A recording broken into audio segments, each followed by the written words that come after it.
Senadora y futura senadora María del Rosario Guerra, número 2 en el tarjetón del Centro Democrático. Muy buenos días.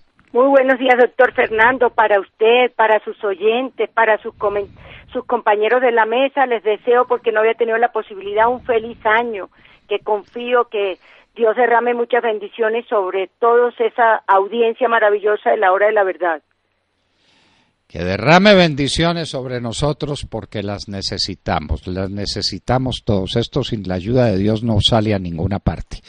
Bueno, ¿quién era el que decía con María todo es posible, sin ella todo se malogra?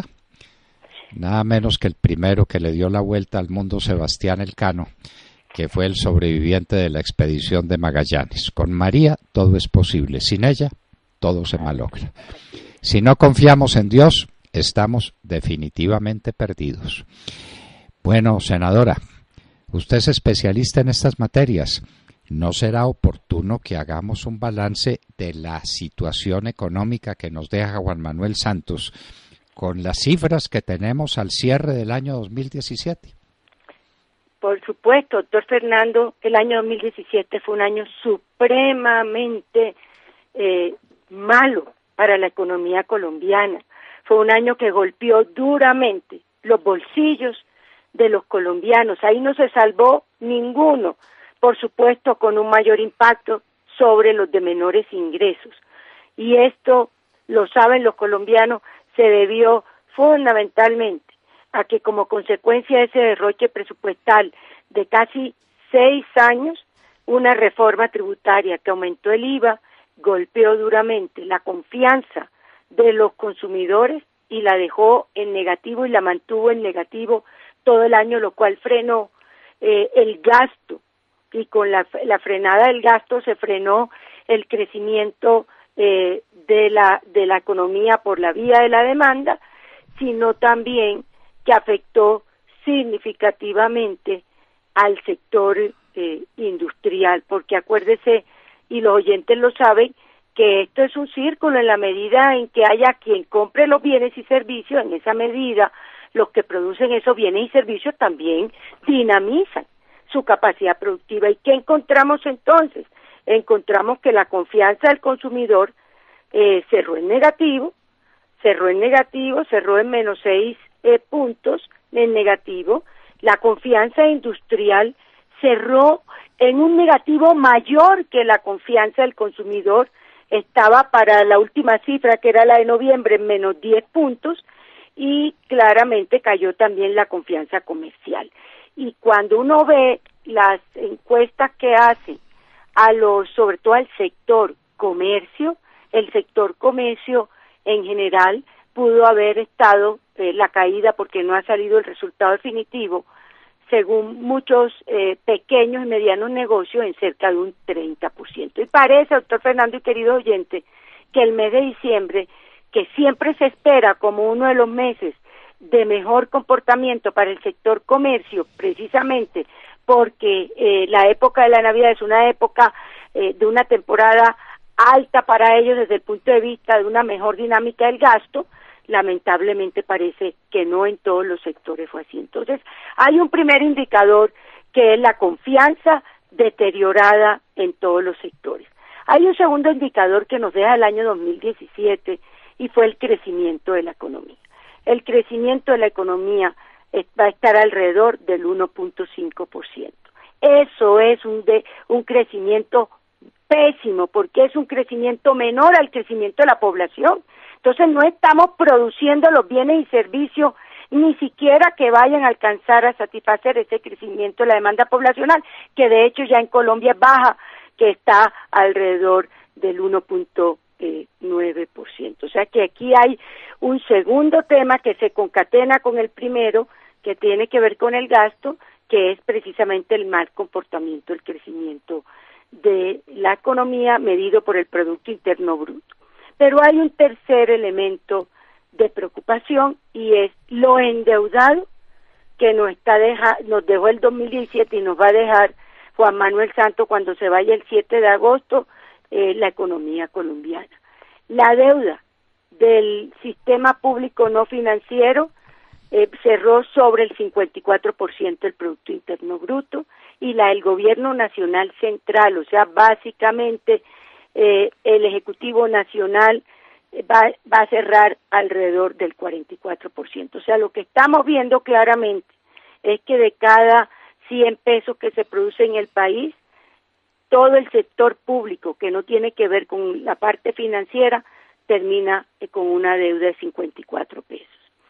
Y un cuarto aspecto de preocupación es que el crecimiento de la inversión extranjera directa se frenó. Nosotros veníamos de un gobierno de la confianza inversionista, que era el gobierno del presidente Uribe, que dio unos saltos significativos y que el gobierno del presidente Santos los 3 primeros años capitalizó, pero claramente lo que vemos ya son niveles de inversión extranjera para cerrar el año 2017 de alrededor de unos 11.000 millones de dólares, que es una cifra que sigue siendo baja. Hay una variable que hay que destacar por su recuperación, pero que es las exportaciones, pero ni siquiera alcanzamos a llegar a los niveles del año 2013 o del año 2012. Las exportaciones van a cerrar alrededor de unos 34.000 millones de dólares, cuando llegamos a tener, si recuerdan algunos de sus oyentes,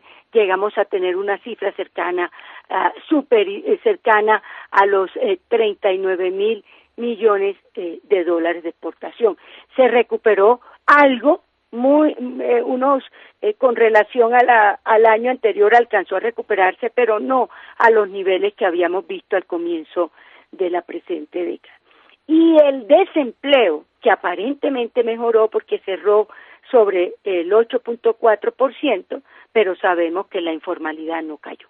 Entonces, queridos oyentes, lo que vemos claramente es que el panorama de la economía colombiana es un panorama preocupante. De hecho, así lo reconocen todos los analistas nacionales e internacionales, y fíjese que las perspectivas para el presente año no son unas perspectivas importantes. Halagüeñas de crecimiento siguen estando entre el 2.5 y el 2.8%, que por supuesto es mejor que el 1.5% del año 2017, pero que a todas luces es insuficiente.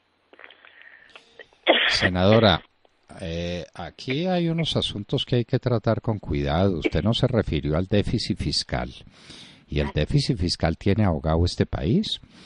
Hoy salen con la noticia en el periódico de que lo que propone la Financiera Nacional de Desarrollo para arreglar Electricaribe le vale al Estado 7 billones de pesos. Todos los días salen noticias de este linaje. ¿Qué es lo que pasa con la salud en Colombia? ¿Cuánto va a costar llenar la brecha que dejan Caprecom y Saludcop y la deuda que hay con el sector salud, que algunos cuantifican en 11 billones de pesos? ¿De dónde va a salir la plata para construir los colegios que permitan la jornada única escolar? Es que estamos sentando las bases de una desigualdad irritante. Si los hijos de la gente pudiente tienen acceso con todo derecho a una educación de calidad, ¿cómo se va a comparar con la educación de los niños pobres, que es una educación de medio tiempo, no bilingüe y de pésima calidad? Porque nuestros profesores no están preparados, porque no tienen desarrollo. Senadora, este tema del déficit fiscal, ¿no le parece a usted de los temas centrales en la vida del país?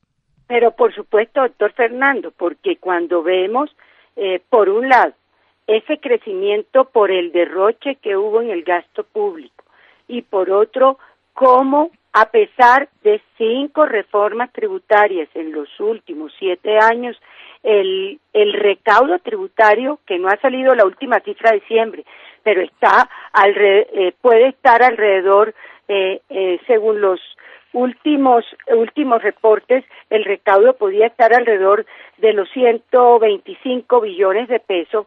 Doctor Fernando, lo que estamos hablando definitivamente es que el hueco se ha ido aumentando, el hueco fiscal se ha ido aumentando. De hecho, fíjese usted, debía estar previendo que ya comenzara a reducirse el déficit para los próximos años, pero todavía 3.6% es muy alto, y las posibilidades de una reducción significativa del gasto público no se pueden seguir dando por la inversión, porque resulta que la inversión, que es la que lleva esa mejor atención en salud, esa mejor infraestructura en educación, esas mejores vías terciarias, es lo que ha venido teniendo todo el ajuste precisamente por el manejo de las finanzas públicas. Mire, usted hablaba del déficit en salud.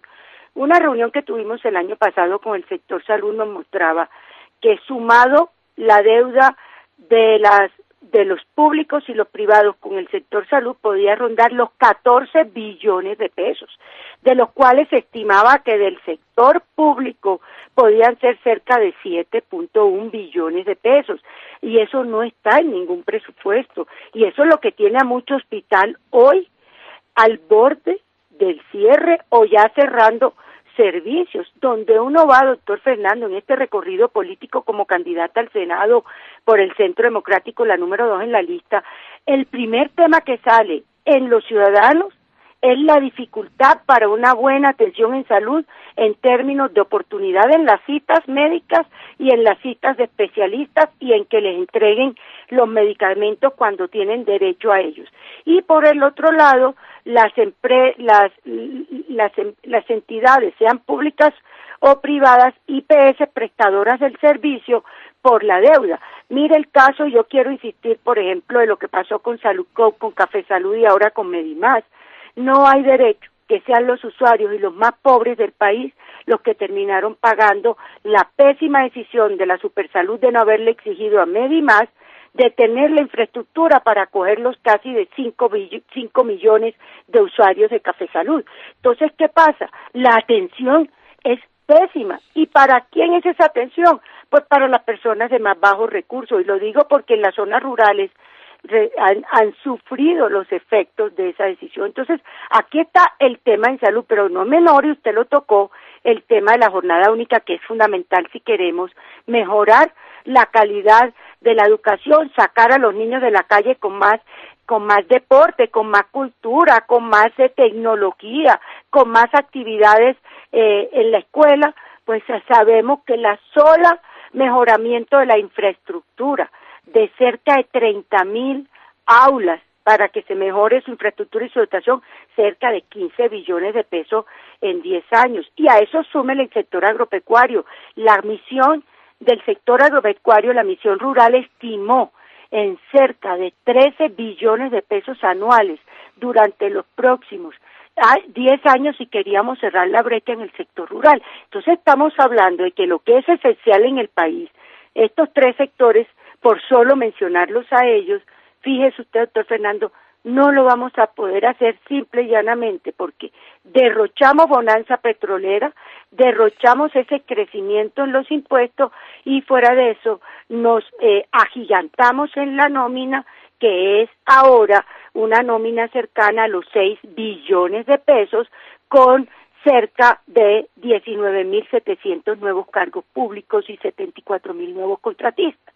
Entonces, fíjese usted, en vez de crecer en esta inversión con eficiencia, lo hemos hecho fundamentalmente en unos rubros que lamentablemente no son los rubros que generan el bienestar de los colombianos.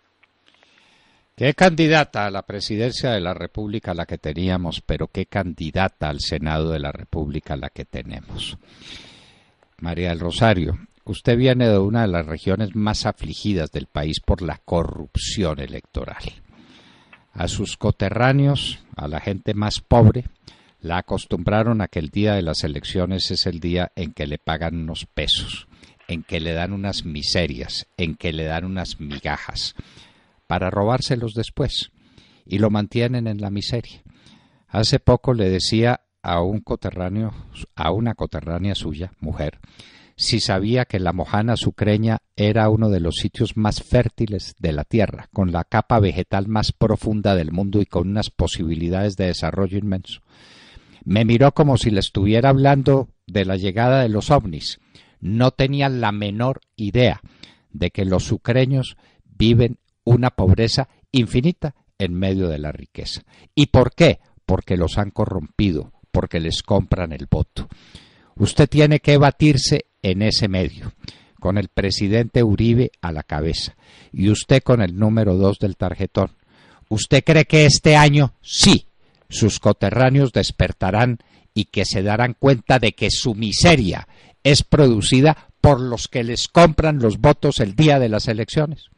Por supuesto, en la campaña que estoy haciendo en Sucre y en toda la región Caribe, que ya he hecho un recorrido importante, doctor Fernando, es generar la conciencia de que no hay mejor instrumento y mejor oportunidad para cambiar el rumbo de la patria que las elecciones y que la libertad de votar y de votar a conciencia, que no la tienen, y les pongo el ejemplo, nuestro dolido hoy pueblo venezolano. Les digo, señores, ustedes tienen el instrumento en la mano, voten a conciencia, voten por aquellos personas de partidos y movimientos que defiendan son los nobles intereses de las regiones, de la patria y no los particulares, y con austeridad, porque usted bien lo dice, doctor Fernando, en este recorrido que he hecho, siempre cuando le hablo a los ciudadanos le digo, miren, son muchas las necesidades, la salud, la vivienda, la educación, pero un senador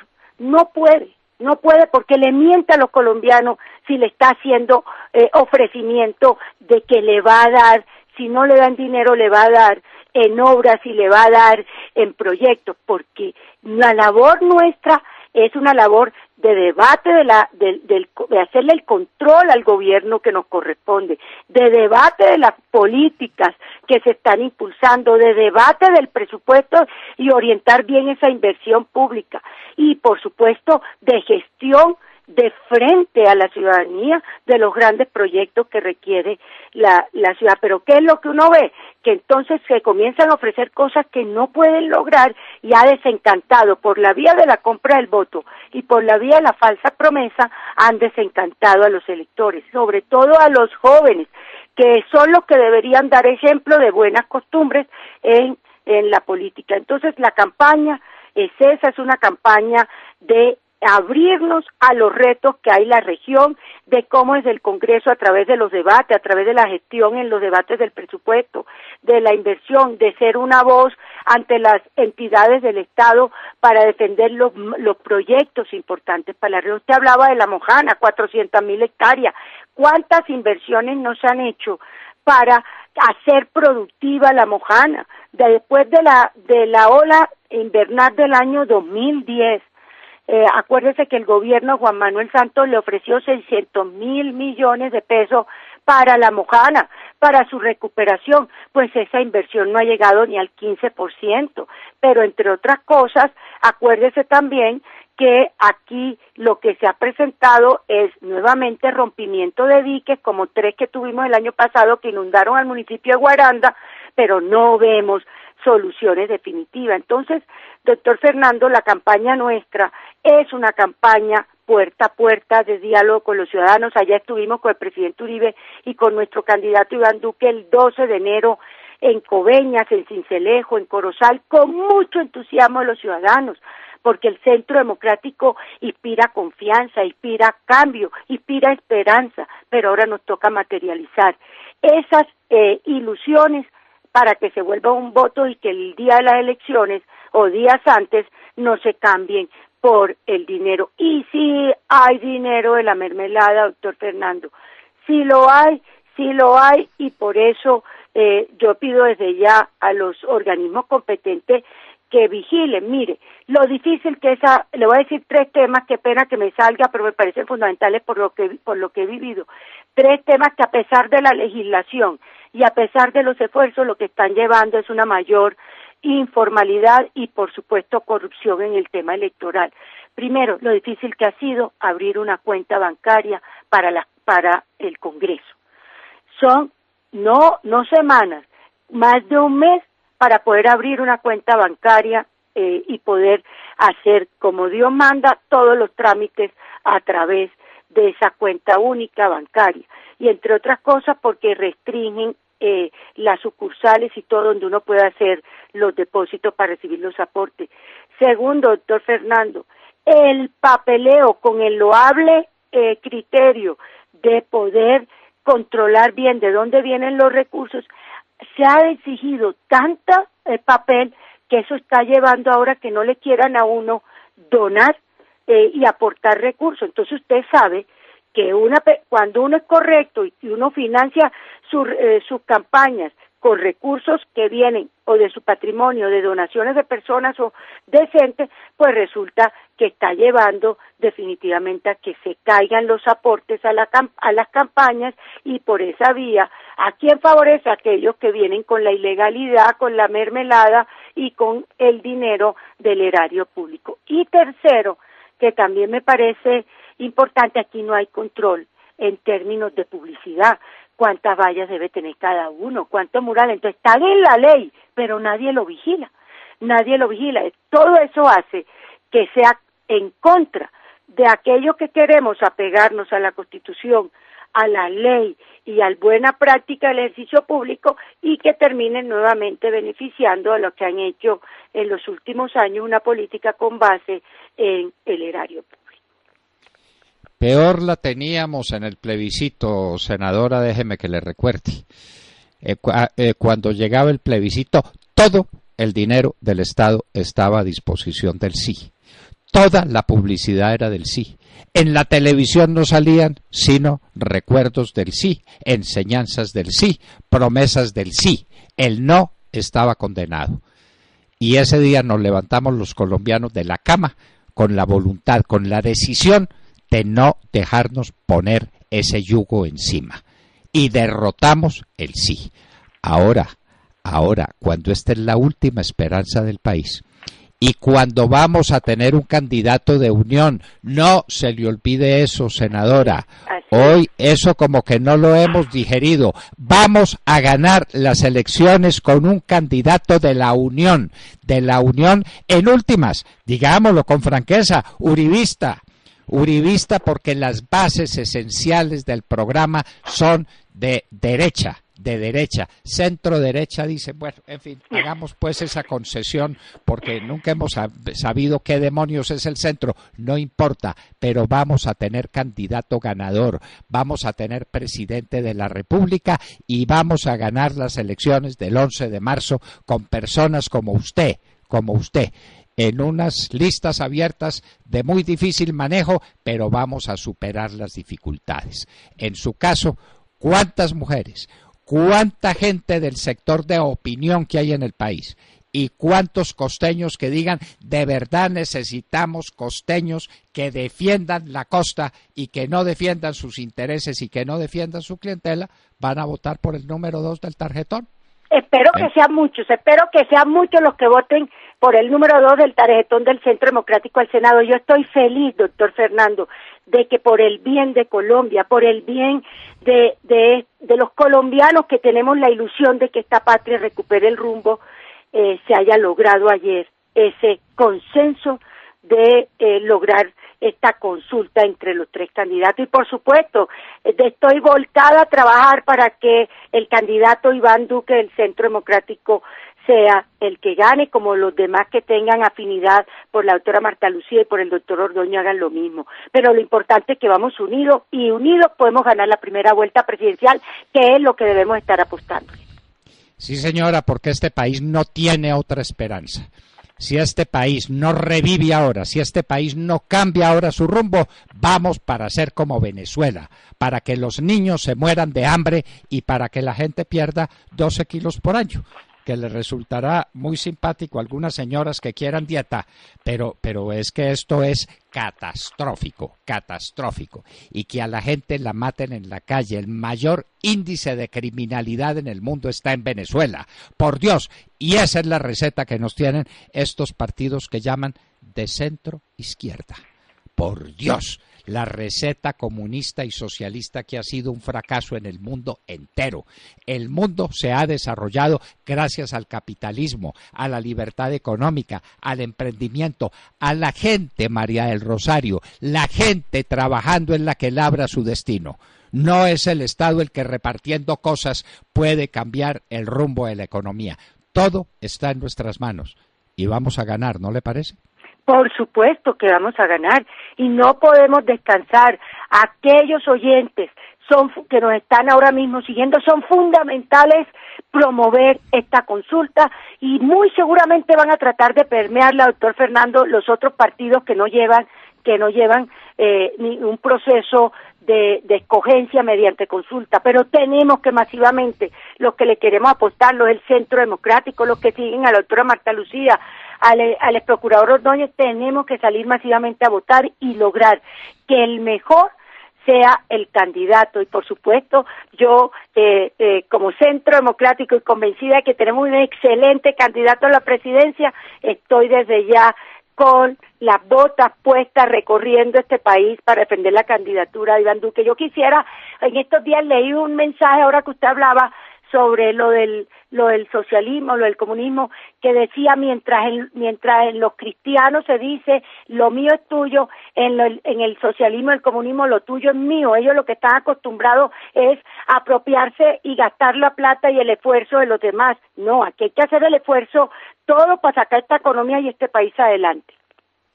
María del Rosario Guerra, número 2 en el tarjetón del Centro Democrático. No lo olviden. Estaba con nosotros en la hora de la verdad y le decimos, María del Rosario, buen viento y buena mar. Gracias, doctor Fernando, muy buen día.